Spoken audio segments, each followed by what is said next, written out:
नमस्कार दोस्तों, स्वागत है आपका उंडे एग्जाम सेंटर में। दोस्तों, आज के वीडियो में हम लोग बीए फिफ्थ सेमेस्टर हिंदी का जो पहला पेपर है जिसका नाम है साहित्य शास्त्र और हिंदी आलोचना, उससे संबंधित एक मॉडल पेपर का अध्ययन करेंगे। यह हमारा तीसरा मॉडल पेपर होगा। इसके पहले हम लोगों ने 2 और मॉडल पेपर का अध्ययन कर लिया है। अगर आपने उसे अभी नहीं देखा है तो आप प्लेलिस्ट में जा करके देख सकते हैं। जैसा कि आपको पता है कि परीक्षा में जो आपको पेपर मिलेगा वह कुल 3 खंडों में आपका पेपर विभाजित होगा। पहला खंड अ होगा, दूसरा खंड ब होगा और तीसरा खंड स होगा। एक एक करके हम लोग तीनों खंडों का अध्ययन यहाँ पर करेंगे कि क्या आपसे पूछा जा सकता है और जो आपसे पूछा जाएगा उसका उत्तर आपको किस प्रकार से लिखना है। तो पहला खंड अ है जिसमें आपसे अति लघु उत्तरीय प्रश्न पूछा जाएगा। कुल 10 प्रश्न इसमें आपसे पूछा जाएगा और इसका उत्तर आपको अधिकतम 100 शब्दों में देना होगा। देख लेते हैं इसमें आपसे क्या क्या पूछा गया है और किस प्रकार से उसका उत्तर आपको लिखना है। पहला प्रश्न है, ध्वनि सिद्धांत के प्रवर्तक कौन है? किसके द्वारा ध्वनि सिद्धांत की स्थापना की गई थी? तो उत्तर में आप लिखेंगे कि ध्वनि सिद्धांत का प्रवर्तक आचार्य आनंदवर्धन को माना जाता है। इनके द्वारा 9वीं शताब्दी में ध्वनि सिद्धांत दिया गया। यानी ध्वनि सिद्धांत के प्रवर्तक जो है आनंदवर्धन है। 9वीं शताब्दी में इनके द्वारा ध्वनि सिद्धांत दिया गया था। आनंदवर्धन ने ध्वन्यालोक नामक पुस्तक लिखा है जिसमें उन्होंने ध्वनि को काव्य की आत्मा माना है और लिखा है ध्वनिरात्मा काव्यस्य, यानी ध्वनि ही काव्य की आत्मा है। इतना आप लिख देंगे तो आपके इस प्रश्न का उत्तर यहाँ पर पूरा हो जाएगा। दूसरा प्रश्न देख लेते हैं। दूसरे प्रश्न में आपसे पूछा गया है कि भामह ने गुणों की संख्या कितनी मानी है? तो आचार्य भामह के द्वारा काव्य गुणों की संख्या कितनी मानी गई है, उसी को आपको यहाँ पर लिखना है। उत्तर में आप लिखेंगे कि भामह भारतीय काव्य शास्त्र के प्रमुख आचार्य माने जाते हैं। इन्होंने काव्यालंकार नामक ग्रंथ लिखा हुआ है। इनके द्वारा काव्य गुण की संख्या 3 माना गया है, जो इस प्रकार है। यानी भामह जो है काव्य गुण की संख्या कुल 3 मानते हैं। तीनों का नाम यहाँ पर हम लोग लिखेंगे। पहला है माधुर्य गुण, दूसरा है ओज गुण और तीसरा है प्रसाद गुण। इन तीनों काव्य गुणों का नाम यहाँ पर आप लिख देंगे तो आपके प्रश्न का उत्तर यहाँ पर पूरा हो जाएगा। आगे बढ़ते हैं, तीसरा प्रश्न देख लेते हैं। तीसरे प्रश्न में आपसे पूछा गया है कि विरेचन सिद्धांत किसका है? किसके द्वारा विरेचन सिद्धांत दिया गया है आपको बताना है। तो उत्तर में आप लिखेंगे कि विरेचन सिद्धांत अरस्तु द्वारा दिया गया सिद्धांत है। यानी अरस्तु के द्वारा यह सिद्धांत दिया गया था। विरेचन के लिए यूनानी में कैथारसिस शब्द का प्रयोग हुआ है जिसका अर्थ होता है मल शुद्धि, निष्कासन अथवा बहिर्गमन। अरस्तु ने विरेचन के संबंध में लिखा है, यानी विरेचन को परिभाषित करते हुए लिखा है कि कविता हमारी क्षुद्र वासनाओं का पोषण या दमन नहीं करता बल्कि उसका विरेचन या निष्कासन करता है। यह परिभाषा भी आप लिख देंगे तो आपके प्रश्न का उत्तर यहाँ पर पूरा हो जाएगा। आगे बढ़ते हैं, चौथा प्रश्न देख लेते हैं। चौथे प्रश्न में आपसे पूछा गया है कि काव्य दोष किसे कहते हैं, इसके कितने प्रकार होते हैं। तो सबसे पहले आपको काव्य दोष को परिभाषित करना है, फिर काव्य दोष के प्रकार पर आपको चर्चा करनी है। उत्तर में आप लिखेंगे कि जिन तत्वों की उपस्थिति से काव्य सौंदर्य की हानि होती है तथा रसास्वादन में बाधा उत्पन्न होती है उसे काव्य दोष कहते हैं। यानी कविता में ऐसा तत्व हो जिससे काव्य सौंदर्य की हानि हो रही हो और रसास्वादन में बाधा हो रहा हो तो उसी को जो है काव्य दोष के नाम से जाना जाता है। आचार्य वामन ने लिखा है गुणा विपर्यत मानो दोष, अर्थात गुण के जो विरोधी तत्व हैं उसी को दोष कहा जाता है। काव्य दोष जो है मुख्यतः 3 प्रकार के होते हैं। पहला जो होता है शब्द दोष होता है, दूसरा अर्थ दोष होता है और तीसरा होता है रस दोष होता है। 3 प्रकार के काव्य दोष होते हैं। अब इन तीनों प्रकार के काव्य दोषों में कुल 70 काव्य दोष माना गया है। इन 70 पर विस्तार से हम लोग चर्चा नहीं करेंगे क्योंकि प्रश्न आपका अति लघु उत्तरीय में पूछा गया है। तो इन 3 काव्य दोषों को लिख देंगे यहाँ पर तो आपके प्रश्न का उत्तर यहाँ पर पूरा हो जाएगा। आगे बढ़ते हैं, 5वां प्रश्न है और 5वें प्रश्न में आपसे पूछा गया है कि काव्यालंकार सूत्र किसका ग्रंथ है? किसके द्वारा काव्यालंकार सूत्र नामक ग्रंथ लिखा गया है? तो उत्तर में आप लिखेंगे कि काव्यालंकार सूत्र आचार्य वामन द्वारा लिखा गया ग्रंथ है। वामन 8वीं शताब्दी में विद्यमान थे और इनके द्वारा रीति सिद्धांत की स्थापना की गई थी। इतना आप लिखेंगे तो आपके प्रश्न का उत्तर यहाँ पर पूरा हो जाएगा। आगे बढ़ते हैं, 6ठा प्रश्न देख लेते हैं और 6ठे प्रश्न में आपसे पूछा गया है कि भामह ने काव्य प्रयोजन किसे माना है? किसको भामह के द्वारा काव्य प्रयोजन माना गया है? तो उत्तर में आप लिखेंगे कि आचार्य भामह ने काव्य के 7 प्रयोजन माने हैं। उन्होंने अपने ग्रंथ काव्यालंकार में काव्य प्रयोजन के संदर्भ में लिखा है कि धर्मार्थ काम मोक्षेषु वैच छड़े कलासु च करोति कीर्ति प्रीति च साधु काव्य निबंधनम। यानी आचार्य भामह के द्वारा अपने ग्रंथ काव्यालंकार में 7 प्रकार का काव्य प्रयोजन माना गया है। इनके जो चार काव्य प्रयोजन हैं वो पुरुषार्थ से संबंधित हैं, धर्म, अर्थ, काम और मोक्ष। इसके अलावा कलाओं में निपुणता को भी इन्होंने काव्य प्रयोजन माना है, 5 हो गया। कीर्ति को माना है 6 हो गया, और प्रीति को माना है 7 हो गया। यही 7 काव्य प्रयोजन आचार्य भामह के द्वारा माना गया है। आगे बढ़ते हैं, 7वां प्रश्न है। इसमें आपसे पूछा गया है कि पाश्चात्य स्वच्छंदतावादी आलोचकों के नाम लिखिए। यहाँ पर आपको पाश्चात्य स्वच्छंदतावादी आलोचक कौन कौन है, उन आलोचकों का नाम आपको लिखना है। तो उत्तर में आप लिखेंगे कि पाश्चात्य स्वच्छंदतावादी आलोचकों में विलियम वर्ड्सवर्थ और सैमुअल टेलरिज कॉलरिज प्रमुख हैं, जिन्होंने अपने कृत लिरिकल बैलेट्स की भूमिका में स्वच्छंदतावादी काव्य सिद्धांतों को स्थापित किया। इनके अलावा स्वच्छंदतावादी जो अन्य आलोचक हैं उनमें विलियम हैजलिट हैं, चार्ल्स लैम्ब हैं, पीवी शेली हैं, जॉन कीट्स हैं, जर्मनी के सेलिंग और स्लेगल बंधु हैं। ये सभी जो है स्वच्छंदतावादी आलोचक हैं। इनका आप नाम लिख देंगे तो आपके प्रश्न का उत्तर यहाँ पर पूरा हो जाएगा। आगे बढ़ते हैं, 8वां प्रश्न देख लेते हैं। और 8वें प्रश्न में आपसे पूछा गया है कि आचार्य वामन ने काव्य हेतु किसे माना है। वामन के द्वारा काव्य हेतु किसको माना गया है। तो उत्तर में आप लिखेंगे कि आचार्य वामन 8वीं शताब्दी में विद्यमान थे। इन्होंने काव्य हेतु शब्द का प्रयोग नहीं किया है। इनके द्वारा काव्य हेतु के स्थान पर काव्यांग शब्द का प्रयोग किया गया है। इन्होंने लोक विद्या और प्रकीर्ण को काव्यांग यानी काव्य हेतु स्वीकार किया हुआ है। इनके द्वारा लिखा गया है कि लोको विद्या प्रकीर्णस्य काव्यांगानि, यानी लोक विद्या और प्रकीर्ण क्या है, काव्यांग हैं, यानी कि काव्य हेतु हैं। इतना आप लिख देंगे तो आपके प्रश्न का उत्तर यहाँ पर पूरा हो जाएगा। 9वां प्रश्न है।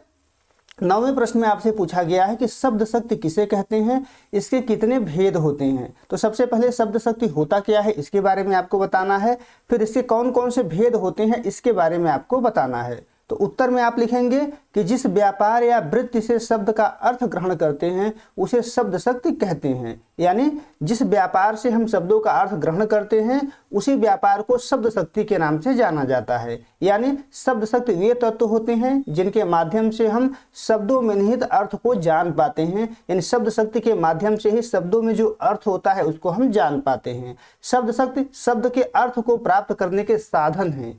आचार्य मम्मट के अनुसार शब्दार्थ संबंध शक्ति अर्थात शब्द और अर्थ का संबंध ही शब्द शक्ति कहलाता है। और यह जो शब्द शक्ति है कुल 3 प्रकार का होता है। पहला अभिधा शब्द शक्ति, दूसरा लक्षणा शब्द शक्ति और तीसरा व्यंजना शब्द शक्ति। इतना आप लिख देंगे तो आपके इस प्रश्न का उत्तर यहाँ पर पूरा हो जाएगा। आगे बढ़ते हैं, 10वां प्रश्न देख लेते हैं। और 10वें प्रश्न में आपसे पूछा गया है कि निर्वैयक्तिकता सिद्धांत के प्रतिपादक कौन हैं, किसके द्वारा निर्वैयक्तिकता सिद्धांत दिया गया था। तो उत्तर में आप लिखेंगे तो निर्वैयक्तिकता सिद्धांत स्वच्छंदतावादी कवियों के रोमांटिक सिद्धांत के विरोध में टी.एस. इलियट ने दिया था।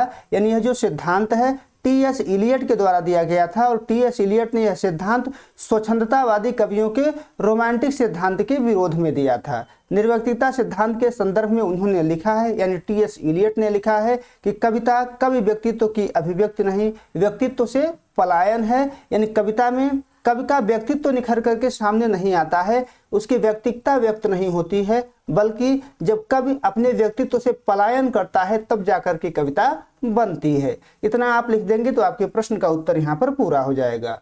आगे बढ़ते हैं, खंड ब देख लेते हैं। जो खंड ब है इसमें आपसे लघु उत्तरीय प्रश्न पूछा गया है। अधिकतम 200 शब्दों में आपको उत्तर यहाँ पर देना होगा। इसमें जो प्रश्न आपसे पूछा गया है काव्य गुण किसे कहते हैं, काव्य गुण के प्रकार बताइए। तो काव्य गुण को सबसे पहले परिभाषित करना है, फिर काव्य गुण के प्रकार पर आपको यहाँ पर चर्चा करनी है।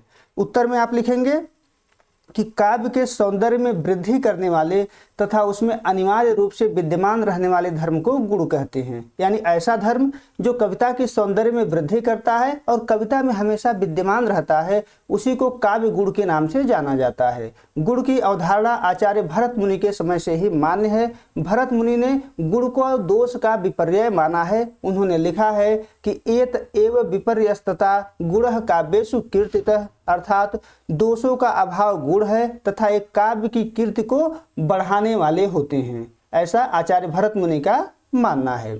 आचार्य वामन ने अपनी पुस्तक काव्य अलंकार सूत्र वृत्ति में गुण को परिभाषित करते हुए लिखा है कि काव्य शोभाया कर तारो धर्मा गुणा, यानी कविता के जो शोभा कारक तत्व होते हैं वो गुण ही होते हैं। गुण से कविता की शोभा जो है बढ़ जाती है, ऐसा इनका मानना है। अब आगे बढ़ते हैं, काव्य गुण के प्रकार कौन कौन से होते हैं इसके बारे में हम लोग चर्चा कर लेते हैं। काव्य गुणों की संख्या के संदर्भ में आचार्यों में मतभेद रहा है, यानी अलग अलग जो आचार्य हैं इसकी संख्या को अलग अलग मानते हैं। सर्वप्रथम आचार्य भरत मुनि ने अपने ग्रंथ नाट्य शास्त्र में काव्य गुण के भेदों का निरूपण किया है। यानी सबसे पहले भरत मुनि के द्वारा काव्य गुण के जो भेद हैं, काव्य गुण के जो प्रकार हैं उसकी चर्चा की गई थी, और भरत मुनि ने काव्य गुणों की संख्या 10 मानी है। कौन कौन से हैं? श्लेष है, प्रसाद है, समता है, समाधि है, माधुर्य है, ओज है, सुकुमारता है, अर्थ व्यक्ति है, उदारता है और कांति है। ये 10 काव्य गुण जो है आचार्य भरत मुनि के द्वारा माना गया है। आचार्य दंडी ने भी 10 गुणों को ही चर्चा की है। 10 गुण, यही 10 गुण है जो भरत मुनि के द्वारा माने गए हैं। आचार्य बामन ने गुणों को 2 भागों में बांट करके अध्ययन किया है। एक हो गया शब्दगत गुण, दूसरा हो गया अर्थगत गुण। इनके अनुसार 10 जो है शब्दगत गुण होते हैं और 10 जो है अर्थगत गुण होते हैं। तो गुणों की संख्या वामन के अनुसार कुल 20 हो गया, और यही 20 गुण यही हो जाएंगे जो 10 गुण है यहाँ पे, ये 10 जो है शब्दगत में हो जाएंगे, फिर यही 10 गुण जो है अर्थगत में भी हो जाएंगे। आगे बढ़ते हैं, आचार्य आनंदवर्धन, मम्मट और विश्वास आदि ने गुणों की संख्या 3 मानी है। आपसे परीक्षा में पूछा जा सकता है, तो इनका नाम जरूर याद रखिएगा कि आनंदवर्धन, मम्मट, विश्वनाथ आदि ने गुणों की संख्या 3 मानी है। और हिंदी में भी सामान्यतः 3 गुण ही स्वीकार किए जाते हैं, माधुर्य, ओज और प्रसाद। इनका एक एक करके हम लोग चर्चा यहाँ पर करेंगे। तो पहला जो गुण है वो है माधुर्य गुण। माधुर्य का अर्थ होता है मिठास, सुनने में मधुर लगने वाले शब्दों का ऐसा विन्यास जो सहृदयों को द्रवीभूत और आह्लादित कर दे, माधुर्य है। यानी माधुर्य एक ऐसा गुण है जो सुनने में मधुर लगता है, हृदय को द्रवीभूत कर देता है और आह्लादित कर देता है।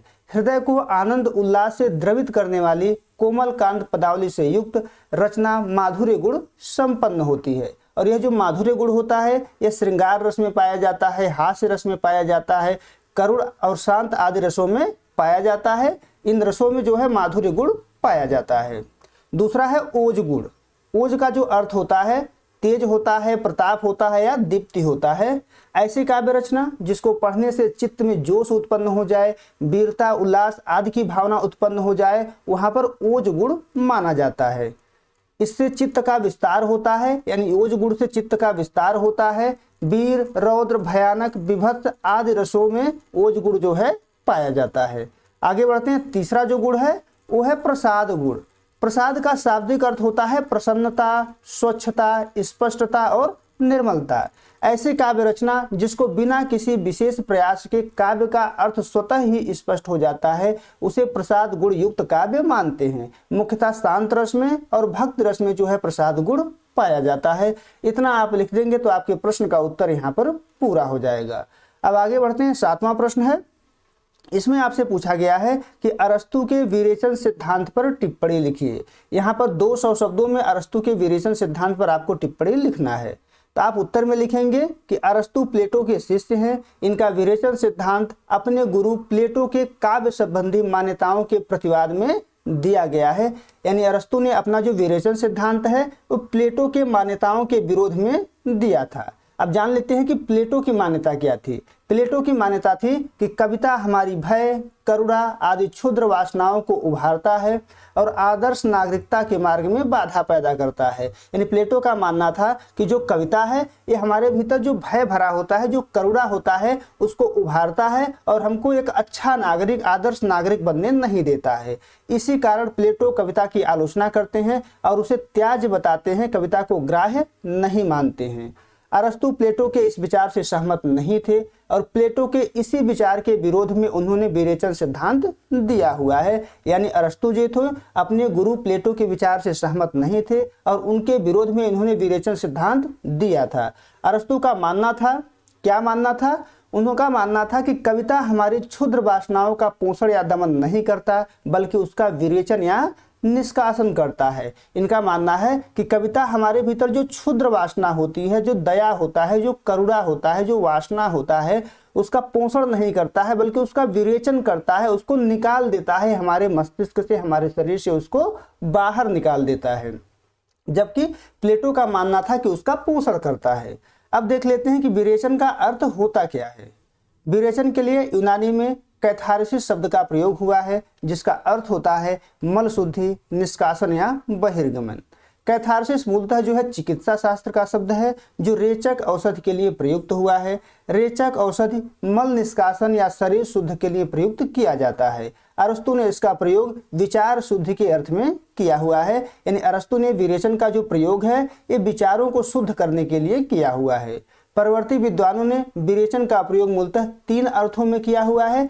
किस किस 3 अर्थ में किया हुआ है, एक एक करके हम इसका अध्ययन यहाँ पर करेंगे। पहले जो है विरेचन का धर्मपरक अर्थ। पहली व्याख्या विरेचन की धर्मपरक अर्थ में की गई।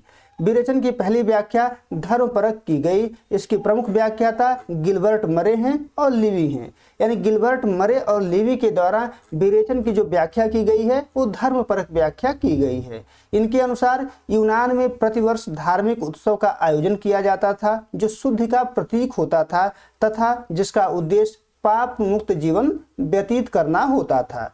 लिवी के अनुसार अरस्तु के समय ही यूनानी त्रासदी रोम में प्रवेश कर चुकी थी।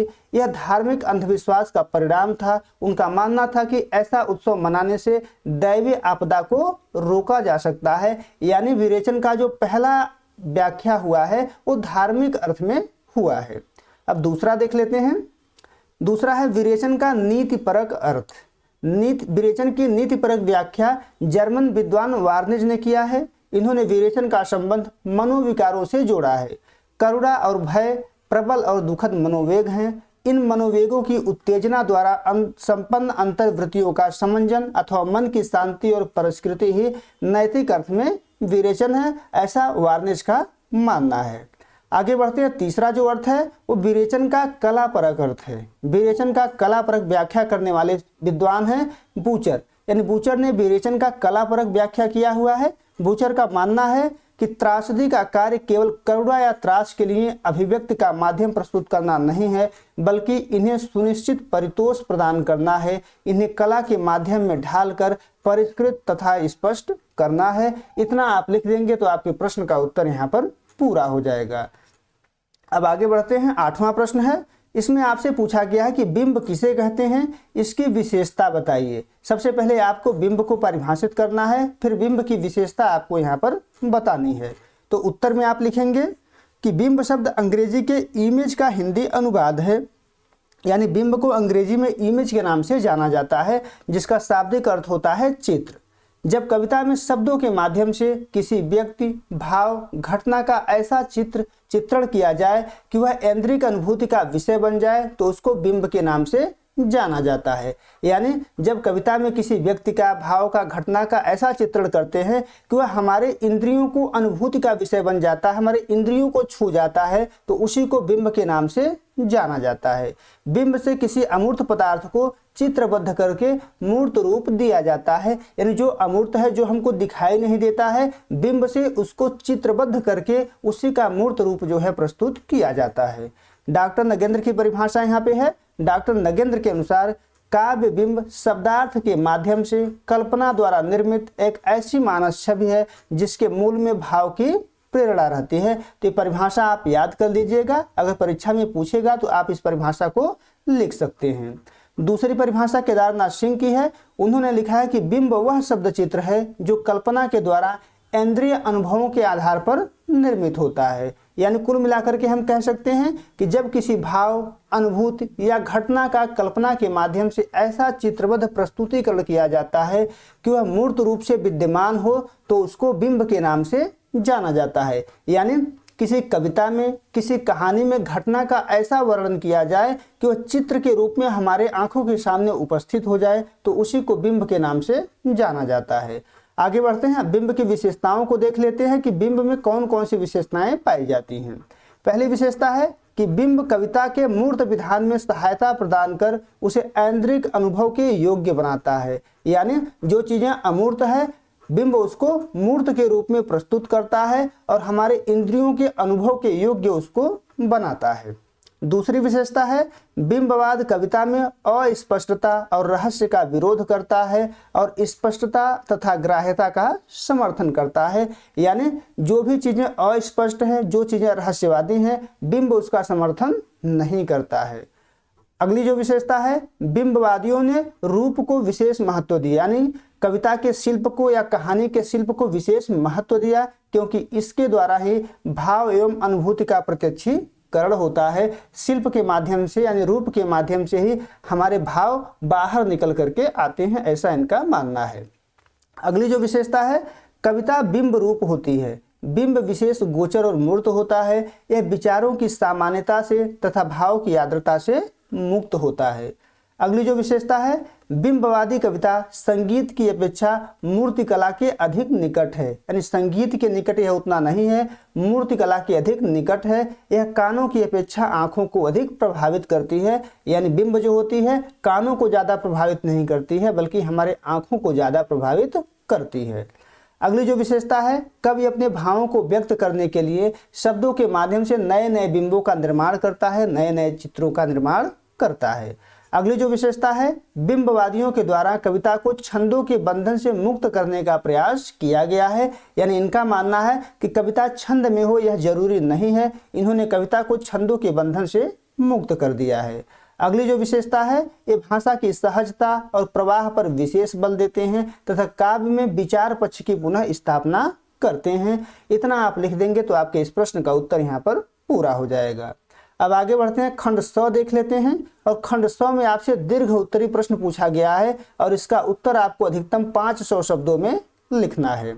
इसमें जो प्रश्न आपसे पूछा गया है, रीति सिद्धांत क्या है, रीति पर विभिन्न आचार्यों के मत स्पष्ट कीजिए। तो सबसे पहले आपको बताना है कि रीति सिद्धांत है क्या, फिर बताना है कि जो विभिन्न आचार्य हैं रीति सिद्धांत पर उन्होंने अपना मत किस प्रकार से व्यक्त किया हुआ है। तो उत्तर में आप लिखेंगे कि रीति संप्रदाय के प्रवर्तक आचार्य वामन हैं, यानी आचार्य वामन के द्वारा रीति संप्रदाय की स्थापना की गई है। इन्होंने अपने ग्रंथ काव्यालंकार सूत्र में रीति का व्यवस्थित विवेचन किया है।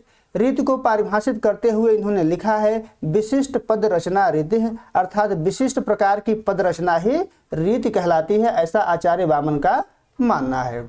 अब देख लेते हैं कि आचार्य वामन से पूर्व आचार्यों की दृष्टि में रीति, यानी आचार्य वामन से पहले के जो आचार्य हैं उनके दृष्टि में रीति क्या थी, इस पर भी हम लोग चर्चा यहाँ पर करेंगे। तो पहला नाम भरत मुनि का आता है। भरत मुनि ने रीति को प्रवृत्ति माना है, प्रवृत्ति के रूप में इसकी व्याख्या इनके द्वारा की गई है। दूसरा नाम भामह का है। भामह ने रीति के लिए काव्य शब्द का प्रयोग किया हुआ है और इसके दो भेद किए हुए हैं, पहला है वैदर्भी और दूसरा है गौड़ी, यानी भामह ने भी रीति शब्द का प्रयोग नहीं किया है, रीति की जगह काव्य शब्द का प्रयोग इनके द्वारा किया गया है। अगला नाम है दंडी, और दंडी ने रीति के लिए मार्ग शब्द का प्रयोग किया है, रीति शब्द का प्रयोग इनके द्वारा भी नहीं किया गया है। अब देख लेते हैं कि आचार्य वामन के दृष्टि में रीति क्या है। आचार्य वामन रीति शब्द का सर्वप्रथम प्रयोग करते हैं और उसे परिभाषित करते हुए लिखते हैं, विशिष्ट पद रचना रीति है, अर्थात विशिष्ट पद की रचना ही रीति है।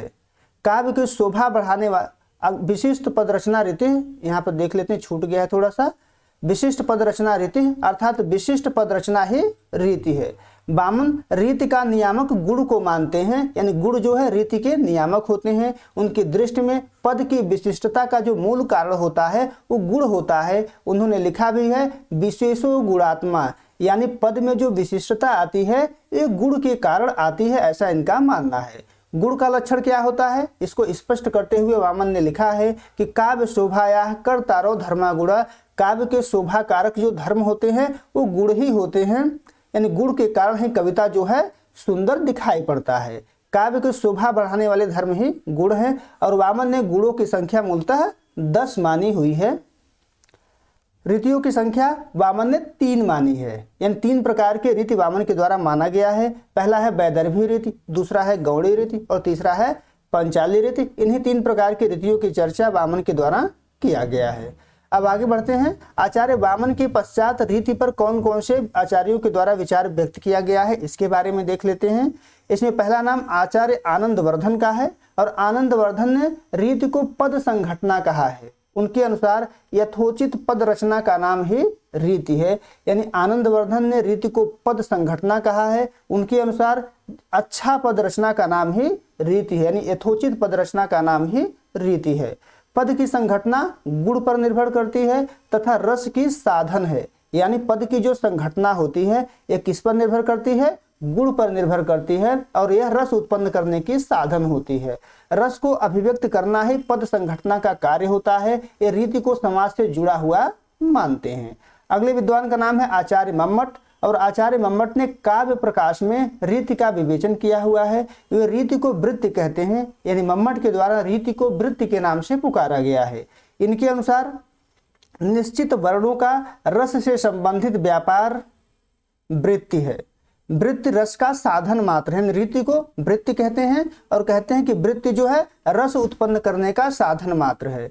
मम्मट ने वृत्तियों को यानी रीतियों का गुणों के साथ संबंध स्वीकार करते हैं। यानी प्रत्येक वृत्ति का जो होता है, यानी प्रत्येक रीति का जो होता है, गुणों के साथ अपना एक संबंध होता है। उस संबंध को उनके द्वारा स्वीकार किया गया। यहाँ पर आप देख सकते हैं, पहला है उपनागरिका वृत्ति, जिसको वैदर्भी रीति कहते हैं। इसका संबंध माधुर्य गुण से होता है। दूसरा है परुषा वृत्ति, जिसको गौड़ी रीति कहते हैं। इसका जो संबंध होता है वो ओज गुण से होता है। तीसरा है कोमला वृत्ति, जिसको पांचाली रीति कहते हैं। इसका जो संबंध होता है वो प्रसाद गुण से होता है, ऐसा मम्मट का मानना है। अगले विद्वान का नाम है आचार्य विश्वनाथ। आचार्य विश्वनाथ ने साहित्य दर्पण में रीति का विवेचन किया है। उन्होंने लिखा है पद संघटना रीति है, यानी पद की संघटना क्या है, रीति है। ये वैदर्भी और पांचाली से मिश्रित लाटी रीति को भी स्वीकार करते हैं। रीति के संख्या में इन्होंने एक और रीति बढ़ा दिया है, उसका नाम है लाटी रीति। और इस लाटी रीति की जो रचना हुई है वो वैदर्भी और पांचाली रीति के मिश्रण से हुई है। आगे बढ़ते हैं, रीति के प्रकार पर चर्चा कर लेते हैं कि रीति में कौन कौन से प्रकार पाए जाते हैं। रीति के मुख्यतः 3 भेद होते हैं। पहला है वैदर्भी रीति। अब देख लेते हैं कि वैदर्भी रीति होता क्या है। माधुर्य व्यंजक वर्णों से युक्त, दीर्घ समासों से रहित तथा छोटे समासों वाली ललित पद रचना का नाम वैदर्भी है।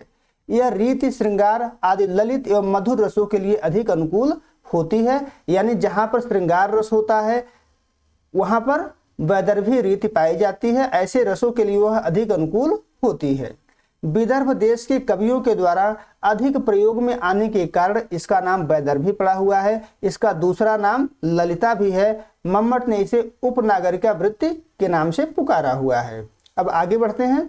दूसरा जो भेद है रीति का वो है गौड़ी रीति। यह ओजपूर्ण शैली है। ओजपूर्ण वर्णों से संपन्न दीर्घ समास वाली रीति गौड़ी रीति होती है। वामन गौड़ी रीति के स्वरूप का विवेचन करते हुए लिखते हैं कि इसमें ओज और कांति गुणों का प्राधान्य तथा समास की बहुलता रहती है। मधुरता तथा सुकुमारता का इसमें अभाव रहता है। गौड़ी रीति का दूसरा नाम जो है परुषा है। इसको परुषा वृत्ति के नाम से भी जानते हैं। गौड़ यानी कि बंगाल प्रदेश के कविजन इस रीति में कविता रचते थे, इसी कारण इसको गौड़ी रीति के नाम से जानते हैं। अगला जो भेद है वो है पंचाली रीति। पंचाली रीति न तो वैदर्भी रीति की भांति समास रहित होती है और न ही गौड़ी रीति की भांति समास जटिल होती है। यह मध्यम मार्गी है। इसमें छोटे छोटे समास अवश्य मिलते हैं। इस रीति से काव्य भावपूर्ण और मर्म स्पर्शी बनता है। इतना आप लिख देंगे तो आपके प्रश्न का उत्तर यहाँ पर पूरा हो जाएगा। अब आगे बढ़ते हैं। 10वां प्रश्न है। 10वें प्रश्न में आपसे पूछा गया है कि इलियट के निर्व्यक्तिकता सिद्धांत की विवेचना कीजिए। इलियट का निर्व्यक्तिकता सिद्धांत क्या है, इस पर आपको बात यहाँ पर करनी है। तो उत्तर में आप लिखेंगे कि टी.एस. इलियट कवि, नाटककार एवं आंग्ल अमेरिकी नई आलोचना के जनक थे। इलियट ने निर्व्यक्तिकता सिद्धांत स्वच्छंदतावादी कवियों के रोमांटिक सिद्धांत के विरोध में दिया था। रोमांटिक कवियों ने कविता को सहज स्फूर्त सृष्टि स्वीकार किया था।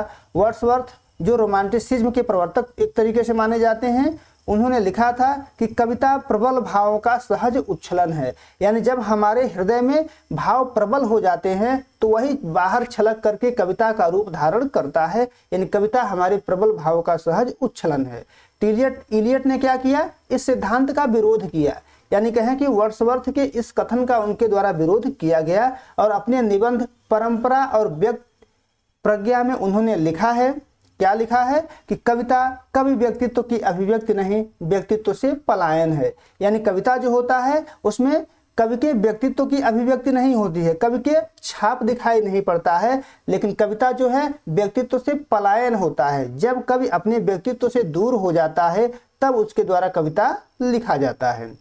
इलियट कविता को स्वायत्त मानते थे। उनका बल कविता के स्वायत्त सत्ता की स्थापना पर था। उनका मानना था कवि सर्जक न होकर माध्यम मात्र है। यानी इलियट का मानना है कि कवि जो होता है वो सर्जक नहीं होता है, वो केवल माध्यम होता है। कविता कवि के माध्यम से कागज पर उतरती है, ऐसा इलियट का मानना है। इलियट का मानना है कि जो भाव काव्य में स्थान पाते हैं उनका कवि के अनुभव से होकर गुजरना जरूरी नहीं है। यानी जरूरी नहीं कि कविता में कवि अपने अनुभव को ही लिख रहा हो सकता है कवि जिसको लिख रहा हो उसका अनुभव उसको कभी हुआ ही न हो। इसी को निर्व्यक्तिकता के नाम से जाना जाता है। निजी और व्यक्तिगत अनुभव कविता में अमान्य है। यानी कविता में निजी और व्यक्तिगत अनुभव व्यक्त नहीं होते हैं। इसी कारण इलियट व्यक्तित्व पलायन की बात करते हैं। व्यक्तित्व पलायन से उनका आशय निर्व्यक्तिकरण से है। यानी कविता में कवि का व्यक्तित्व दिखाई नहीं देना चाहिए, बल्कि कविता निर्व्यक्तिक होनी चाहिए। कवि का व्यक्तित्व उसमें दिखाई नहीं देना चाहिए। एक कलाकार की प्रगति एक अनवरत आत्म बलिदान है, व्यक्तित्व का निरंतर निर्वापण है, ऐसा टी.एस. इलियट का मानना है। इलियट रचना के लिए कवि को आवश्यक मानते हैं, पर रचना में कवि का होना जरूरी नहीं है। यानी कवि रचना तो करता है, लेकिन कवि रचना में उपस्थित हो, कवि का व्यक्तित्व रचना में उपस्थित हो, ऐसा जरूरी नहीं है। रचना में कवि का व्यक्तिक भाव निर्व्यक्तिक होकर अभिव्यक्त होता है। इलियट कवि के भाव और कविता के भाव में अंतर मानते हैं। उन्होंने लिखा हुआ है, देख लेते हैं कि क्या लिखा हुआ है, कि कविता का भाव निर्व्यक्तिक होता है और कवि इस निर्व्यक्तिकता को तब तक नहीं पहुंच सकता जब तक वह करणीय कर्म के प्रति अपने आप को पूरी तरह समर्पित नहीं कर देता। यानी इनका मानना है कि कविता का जो भाव होता है वो निर्वैयक्तिक होता है, इसमें वैयक्तिकता नहीं दिखाई पड़ती है, कवि का छाप इसमें नहीं दिखाई पड़ता है। और कवि ऐसा तभी कर सकता है जब वह अपने कर्म को पूरी तरीके से समर्पित कर देता है। इलियट कविता को कविता के रूप में देखने का आग्रह करते हैं। उनका मानना है कि कविता में कवि के व्यक्तित्व की तलाश नहीं करनी चाहिए। वे लिखते हैं कि जब हम कविता पर विचार करते हैं तब हमें उसे मुख्यतः कविता के रूप में ही देखना चाहिए, किसी और रूप में उसको नहीं देखना चाहिए। इलियट कविता को कवि के भाव और व्यक्तित्व से मुक्त एक निर्वैयक्तिक रचना के रूप में देखने की मांग करते हैं। वे कविता की स्वायत्त सत्ता की स्थापना करते हैं, यही निर्वैयक्तिकता का सिद्धांत है। इतना आप लिख देंगे तो आपके प्रश्न का उत्तर यहाँ पर पूरा हो जाएगा। उम्मीद है दोस्तों आपको ये वीडियो पसंद आया होगा। अगर वीडियो अच्छी लगी तो चैनल को सब्सक्राइब कर लीजिए, वीडियो को लाइक और शेयर कर दीजिए। बहुत बहुत धन्यवाद।